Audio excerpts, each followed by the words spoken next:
आणि यानंतर बातमी ती मुंबई काँग्रेसच्या गोटातून काँग्रेसचे माजी खासदार गुरुदास कामत यांचं बंड अखेर शमलेलं आहे। काँग्रेस अध्यक्षा सोनिया गांधी यांच्यासोबत चर्चा केल्यानंतर आपला राजीनाम्याचा निर्णय कामत यांनी मागे घेतलेला आहे। प्रशांत कदम आपला प्रतिनिधी आपल्याबरोबर आहे। प्रशांत, किती उपयुक्त ठरू शकेल यांचं बंड थंड करणं काँग्रेसला?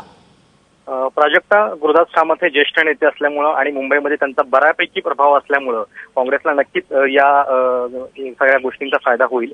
7 जून रोजी म्हणजे जवळपास 15 दिवसांपूर्वी गुरुदास कामत यांनी एक पत्र जे आहे ते जाहीर केलं होतं आणि त्याच्यामध्ये आपण राजकारणामधून संन्यास घेत असल्याचं जाहीर केलेलं होतं। काँग्रेसमधल्या सगळ्या पदांचा त्यांनी राजीनामा दिलेला होता। खरं तर ही घटना घडल्यानंतर जेव्हा आम्ही दिल्लीतल्या काँग्रेसच्या सगळ्या नेत्यांशी बोलत होतो तेव्हा त्या सगळ्यांना असा विश्वास होता की गुरुदास कामत यांचं हे काही पहिलं बंड नाहीये। याच्या आधी देखील त्यांनी युवक काँग्रेसचे अध्यक्ष असताना, त्याच्यानंतर मुंबई काँग्रेसचे अध्यक्ष असताना अशा पद्धतीनं आपलं नाराजीनामा जो आहे तो बंडाच्या रूपानं त्याचं अस्त्र जे आहे ते वापरलेलं होतं आणि त्यामुळे यावेळी देखील ते त्यांची समजूत काढण्यात पक्षाला यश येईल असा विश्वास पहिल्यापासूनच सगळेजण व्यक्त करत होते।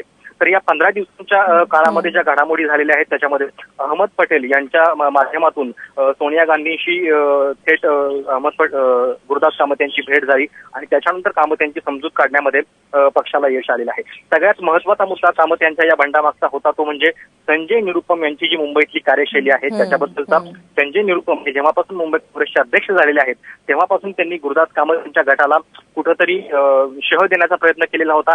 अनेक नियुक्त्यांमध्ये त्यांनी स्वतःचे समर्थक नेमलेले होते। त्याच्यानंतर थेट राहुल गांधी म्हणजे काँग्रेसमध्ये 2 प्रवाह आहेत, एक तर थेट काँग्रेस अध्यक्ष सोनिया गांधी यांचा आणि दुसरा उपाध्यक्ष राहुल गांधी यांचा।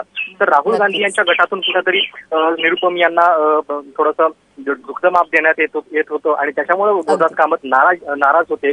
मात्र अखेर 15 दिवसांच्या कालावधीनंतर त्यांची समजूत जी आहे ती काढण्यात पक्षाला यश आलेलं आहे। प्रशांत, धन्यवाद या सगळ्या माहितीबद्दल।